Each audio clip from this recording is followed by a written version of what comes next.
तुम नमक नहीं तुम चंदन हो कवी, तुम तिलक हमारे माथे का.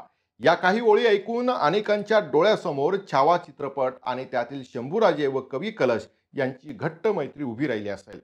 पण कवी कलश नेमके कोण होते, ते कुठून आले, त्यांच्याविषयी फारसा इतिहास मिळत नाही. मात्र जे काही संदर्भ उपलब्ध आहेत त्यावरून आज आपण त्यांची ओळख करून घेणार आहोत. काही संदर्भ ग्रंथानुसार शंभूराजे आणि कवी कलश यांची मैत्री मथुरेत झाली. तेव्हा छत्रपती शिवाजी महाराजांनी शंभूराजे आग्र्यात बंदिवासात होते.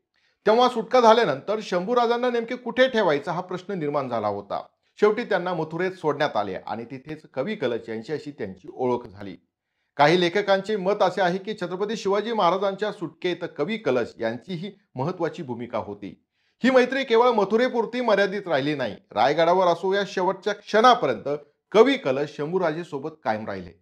कवी कलश केवळ कवी नव्हते, तर ते एक उत्तम योद्धा सुद्धा होते. चित्रपटामध्ये आपण त्यांच्या युद्ध कौशल्याची झलक सुद्धा पाहिली असेल, पण प्रत्यक्षातही त्यांनी स्वराज्यासाठी मोठे योगदान दिले.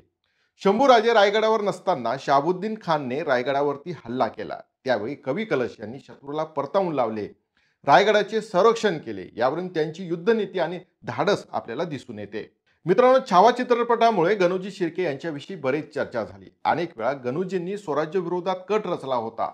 एकदा तर त्यांनी पन्हाळगड मुघलांना द्यायचा कट रचला, पण तो कट सर्वप्रथम कवी कलशांच्या लक्षात आला आणि त्यांनी तो हाणून पाडला. त्यामुळे पन्हाळगड वाचला आणि स्वराज्य सुरक्षित राहिले. शिवाजी महाराजांच्या काळात अष्टप्रधान मंडळाला मोठे महत्व होते, पण शंभूराजांनी त्यापेक्षाही मोठे पद निर्माण केले. चंदू कामात्या, आणि हेच पद त्यांनी कवी कलशांना दिले होते. परंतु शंभूराजांच्या विरोधात कट रचला जात होता आणि त्यात कवी कलशांना चुकीची ठरवण्याचा प्रयत्नही झाला. तरीही कवी कलश शेवटपर्यंत शंभूराजांच्या सोबत राहिले.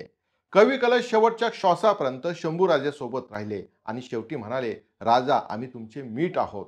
त्यावर शंभूराजे म्हणाले की तुम्ही मीठ नाही, तुम्ही चंदन आहात आमच्या माथ्यावरील.